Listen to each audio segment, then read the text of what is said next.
Hello guys, how are you doing? You know, I want to share something with you quickly. So this morning I was in the backyard and I was watering some peppers, and my wife called to me. And when I came to her, she said, um, "Do you remember on Fridays in St. Thomas when you used to call me over for French fried chicken back and festival?" And I said, "Yes, I remember." And that is that is about how many years ago? That was in 2010, 2008, 9, 10. During that period, um, I started Excelsior coming to college 2008, and that's where I met her. And we were talking 2008, 2009. I think it was about 2009. That would be like about 12 years ago. 2009, yeah, about 12 years ago.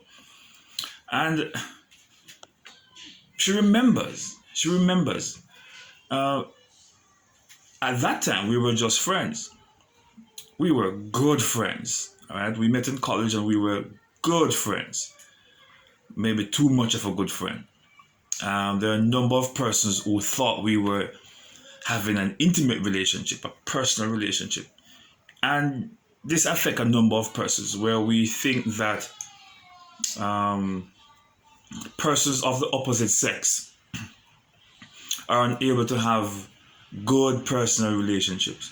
Yes, a number of times it becomes a bit difficult to maintain that respect, you know, um, in a relationship where there's a person of the opposite sex. Oftentimes we see where after a number of times person become flirtatious and it boils into sex, and then we see disaster struck.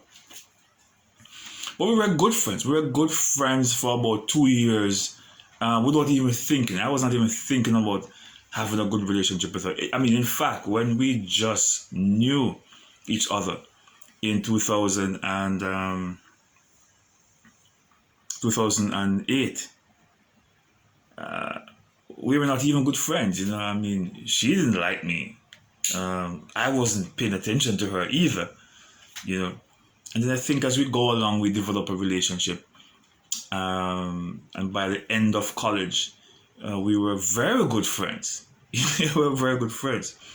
I mean, I went into college with an objective that, I'm going to focus on business. I'm not looking for relationships. I'm just here to complete my studies, and that was it. So I was not paying any attention to that kind of relationship. Socially good, but not looking for an intimate person.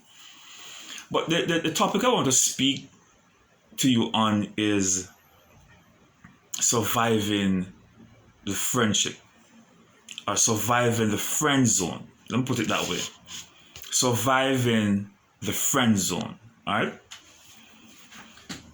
What do I mean by surviving the friend zone? The friend zone would be that space that you share with someone who is a very good friend, of the opposite sex, of course. And how would you transition from being good friends into being lifelong partners? It's a very challenging one. So she called me this morning to, remind me of the fact that she remembered what I did for her in 2008, 2009. She remembered what I did for her 12 years ago when we were just friends. We didn't get married until 2014, so we've been married for like 7 years now. But we were good friends then, all right? And she remembers that every Friday, and today is a Friday, every Friday when I was at the business in Morant Bay, I used to do business in Morant Bay, and she was working at the church office in Morant Bay Baptist Church on Queen Street there. Not Queen Street, no, Queen Street, West Street. No, Morant Bay Baptist Church is on both West Street and Queen Street. Yeah, so she used to come around to check on me. I was at Murray Avenue. And if you know Murray Avenue is right beside. It is on that street that Carl has his funeral. It's like a showcase. The burial, the where he stores the dead, the freezers and all that is not there. It's a different location, but his showroom where you can go and view the caskets that is on Murray Avenue, or the back of Clive Supermarket. That's Murray Avenue. Go all the way up to Supercare Pharmacy. For those who are not so familiar with the different streets in Morant Bay, so it was an easy walk to come to Murray Avenue to collect her share, because I used to support a lady, a very nice lady from Browns Gully in Morant Bay. For those who know Browns Gully, know Browns Lane as well. So Browns Gully was up the gully. Right? You go to Murray, you come off Murray Avenue, you take the right on Rosemary Lane, and you go up to get to Browns Gully. So there was a nice lady up there, which was also a customer of mine, and she supported the business, and so I wanted to support her as well, because business people support business people. All right, people like to spend their money with persons who are spending money with them.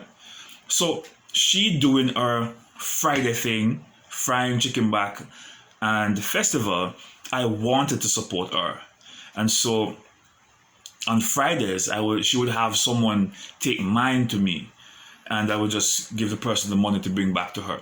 So she liked it, because she was buying the chicken back from me and frying it, and then I buy it back from her. There was a good thing going on there, and she really liked it.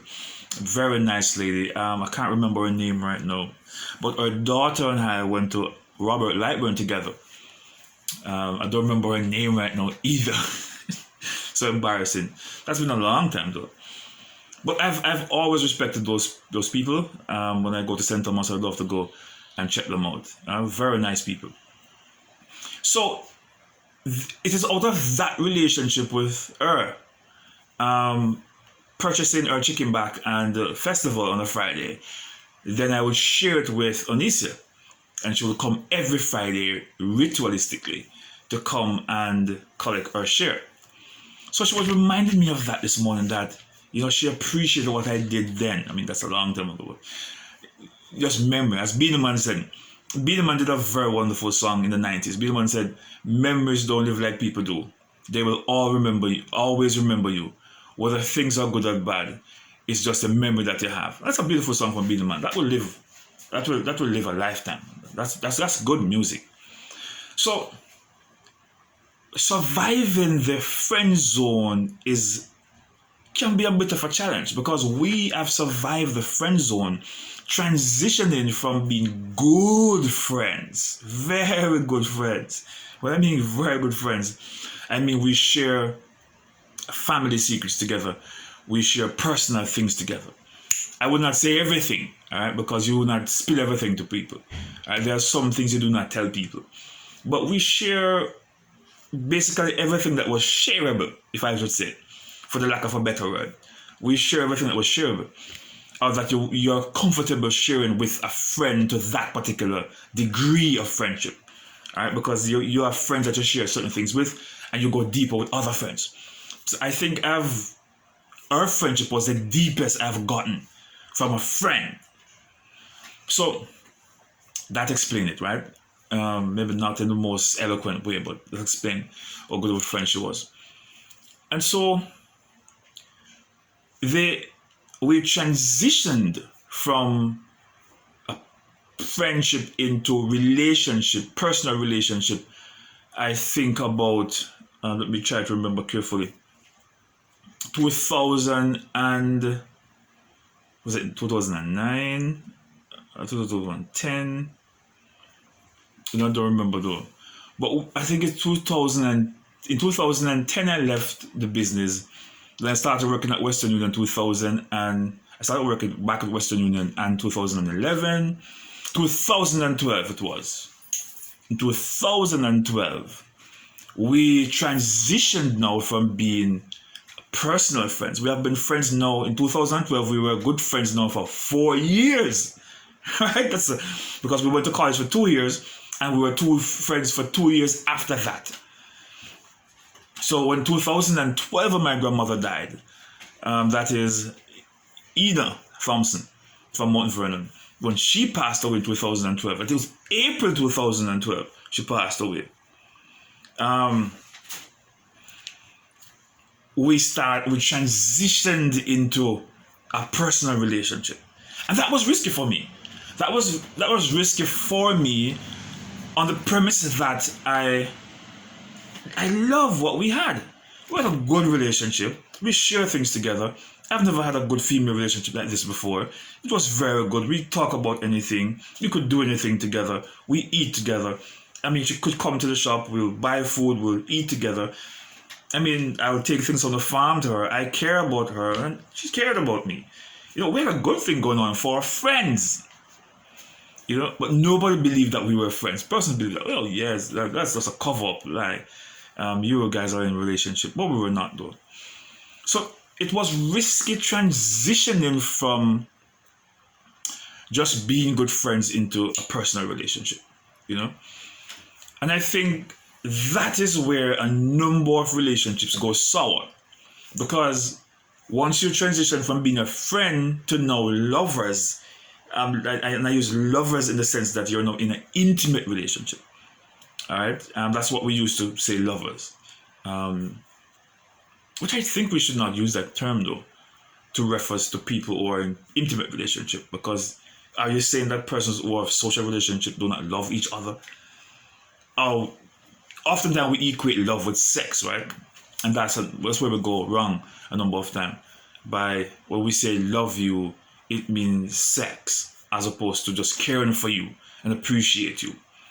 I think we sometimes want to use them interchangeably, and they can't be used interchangeably. That love should translate into mean sex. No, we have to use them in isolated situation, separately.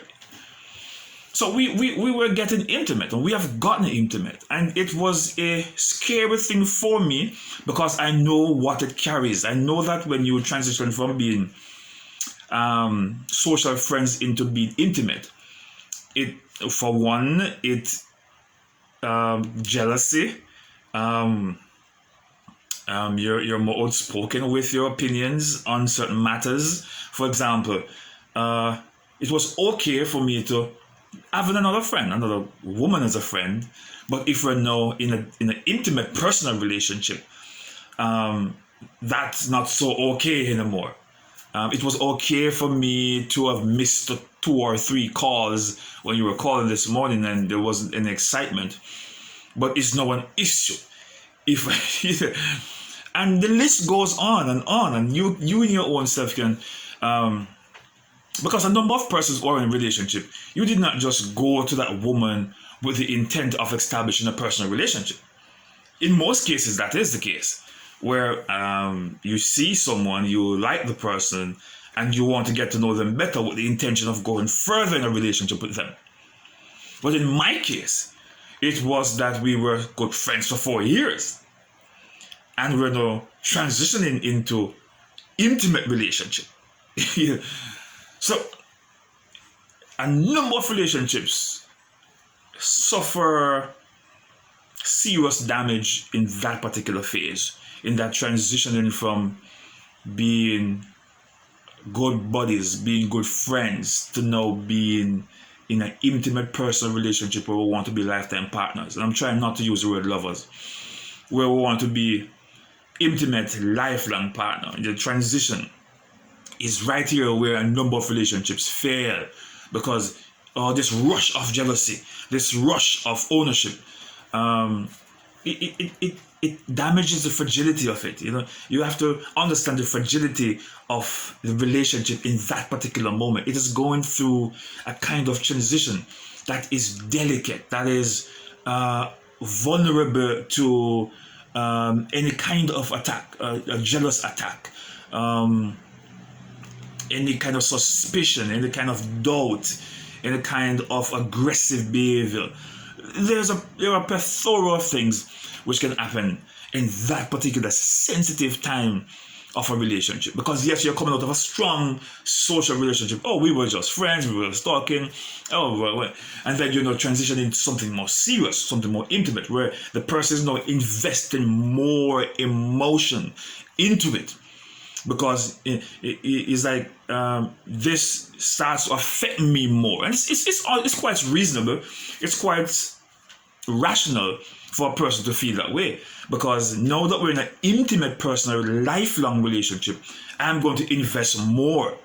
Not saying I was not investing in the social relationship, not saying I was not serious about it, but I think though, and I'm speaking on behalf of, I'm trying to speak on the behalf of others who are in my position, or in my position, or going through my position, or have gone through my position, where you're now investing more into this.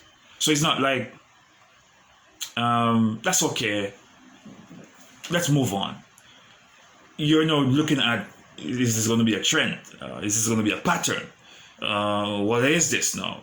You're trying to ask deeper questions. You're trying to be more profound in what you're doing or thinking. Sometimes you're correct, sometimes you're not correct, sometimes you overthink it, and sometimes you might brush it off and it need more consideration.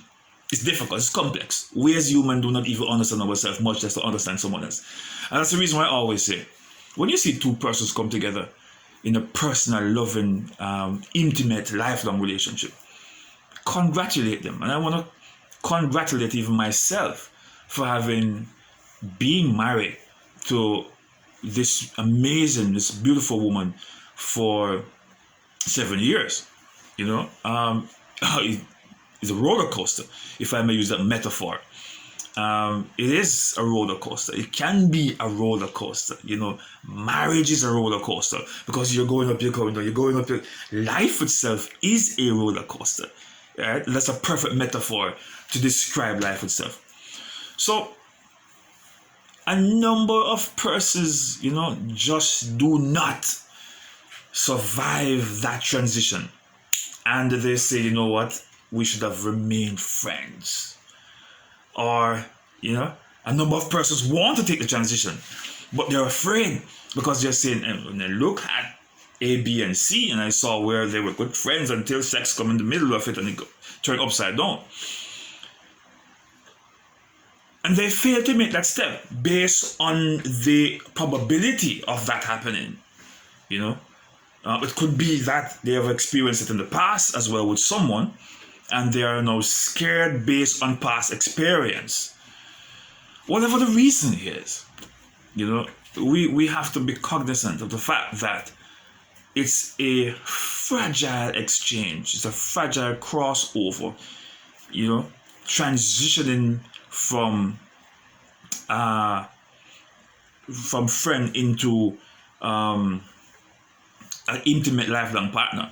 It's like a metamorphosis. The way the butterfly goes through its metamorphosis, where it's transitioned from being an egg to a caterpillar, then to the cocoon experience, then to this beautiful butterfly. So the butterfly goes through 4 stages of this metamorphosis.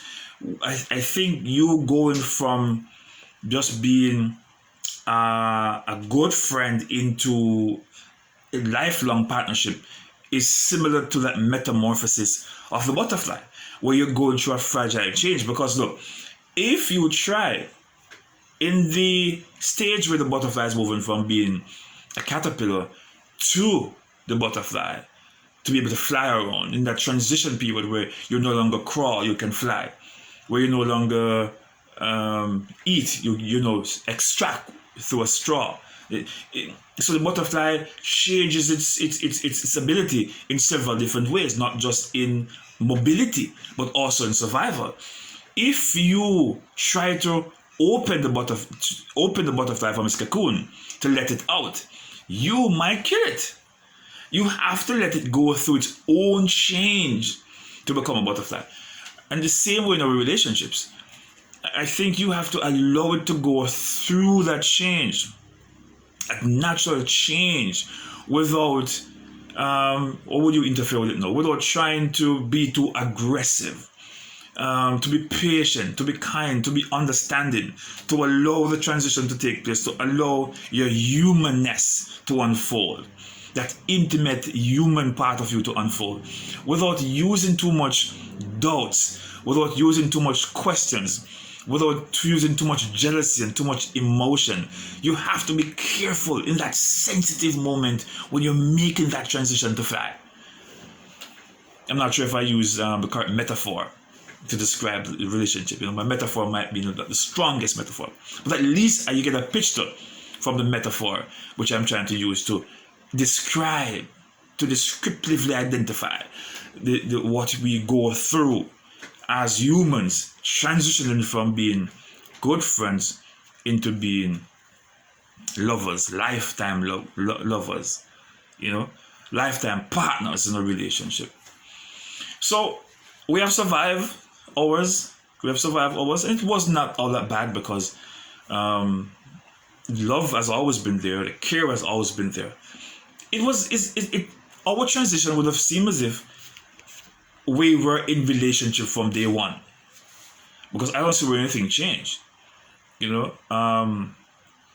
Yes, that there's always going to be ups and downs in your relationship, and you're not going through it together. As opposed to when you were friends, you were just showing empathy. But now that you're lovers, now that you're lifelong partners, it is not just about exercising empathy all the time. Yes, you have to exercise empathy because there are some things that you might do that does not affect you. Vice versa, you do that does not affect her. But there are a number of things now becomes us doing it together as we become one flesh. As the Genesis narrative tells us that a man shall leave his house and he and his wife becomes one flesh. You cleave to your wife and becomes one flesh. It's that oneness. So here we are now doing a different kind of math. A math now where 2 equal 1. Alright? So you know that 1 plus 1 equal 2 in math. We're doing the reverse, where it is 2 equal 1. That oneness. And so it now becomes your business. A number of things become your business. It's not just your exercising empathy or sympathy, but you're now going through it together.